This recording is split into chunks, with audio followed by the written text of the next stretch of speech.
Assalamualaikum warahmatullahi wabarakatuh. Apa kabar sobatku dimanapun Anda berada? Mudah-mudahan tetap kabar baik, sehat selalu, berkah selalu, dimudahkan dalam mencari rezekinya. Amin ya robbal alamin. Dikisahkan pada suatu hari Baginda Raja Harun al-Rasyid ingin menyamar menjadi rakyat biasa. Beliau ingin menyaksikan kehidupan di luar istana tanpa sepengetahuan siapapun agar lebih leluasa bergerak. Baginda mulai keluar istana dengan pakaian yang amat sederhana agar tidak terlihat seperti seorang raja oleh rakyatnya. Ketika raja sampai di sebuah perkampungan, beliau melihat beberapa orang berkumpul. Setelah Baginda mendekat, ternyata seorang ulama sedang menyampaikan kuliah tentang alam barzakh. Kemudian ada pertanyaan dari seorang yang datang dan bergabung di tempat itu. Ia bertanya kepada ulama tersebut, "Kami menyaksikan orang kafir pada suatu waktu dan mengintip kuburannya, tetapi kami tidak mendengar mereka berteriak dan tidak pula melihat penyiksaan-penyiksaan yang katanya sedang dialaminya. Maka bagaimana cara membenarkan sesuatu yang tidak sesuai dengan yang dilihat mata?" tanya orang itu. Ulama itu berpikir sejenak. Kemudian ia berkata, "Untuk mengetahui yang demikian itu harus dengan panca indera yang lain. Ingatkah kamu dengan orang yang sedang tidur? Dia kadangkala bermimpi dalam tidurnya digigit ular, diganggu dan sebagainya.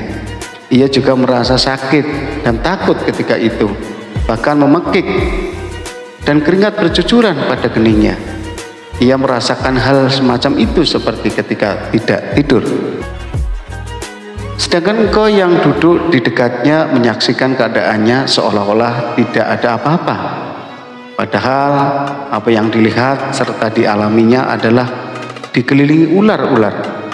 Maka jika masalah mimpi yang remeh saja sudah tidak mampu mata lahir melihatnya, mungkinkah engkau bisa melihat apa yang terjadi di alam barzakh?" kata sang ulama. Baginda Raja terkesan dengan penjelasan ulama itu. Baginda lalu ulama itu melanjutkan kuliahnya tentang alam akhirat. Dikatakan bahwa di surga tersedia hal-hal yang amat disukai nafsu, termasuk benda-benda. Salah satu benda-benda itu adalah mahkota yang amat luar biasa indahnya. Tak ada yang lebih indah dari barang-barang di surga, karena barang-barang itu tercipta dari cahaya. Saking indahnya maka satu mahkota jauh lebih bagus dari dunia dan isinya. Baginda makin terkesan. Beliau pulang kembali ke istana.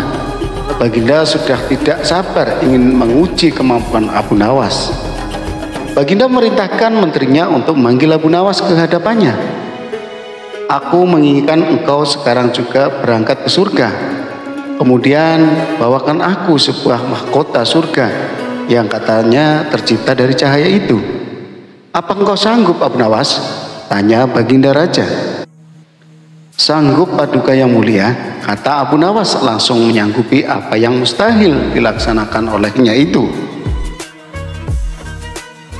"Tetapi Baginda harus menyanggupi pula satu syarat yang akan hamba ajukan," kata Abu Nawas dengan percaya diri. "Sebutkan syarat itu," kata Baginda Raja. "Hamba mohon Baginda menyediakan pintunya agar hamba bisa memasukinya," kata Abu Nawas. "Pintu apa?" tanya Baginda belum mengerti. "Pintu alam akhirat," jawab Abu Nawas. "Apa itu?" tanya Baginda ingin tahu. "Kiamat wahai Paduka yang mulia, masing-masing alam punya pintu. Pintu alam dunia adalah liang peranakan ibu. Pintu alam barzakh adalah kematian. Dan pintu alam akhirat adalah kiamat," jelas Abu Nawas kepada Baginda Raja. "Surga berada di dalam akhirat. Bila Baginda masih tetap menghendaki hamba mengambilkan sebuah mahkota di surga, maka dunia harus kiamat terlebih dahulu," lanjut Abu Nawas. Mendengar penjelasan Abu Nawas, Baginda Raja terdiam.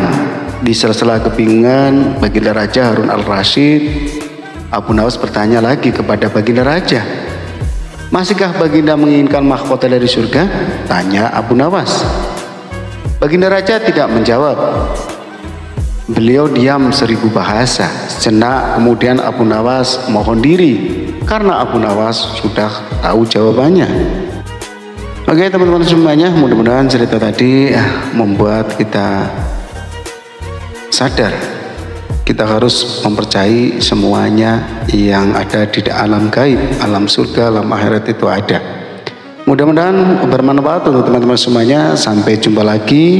Dan jangan lupa dukung channel Official Story dengan cara subscribe, like, share. Terima kasih. Wassalamualaikum warahmatullahi wabarakatuh.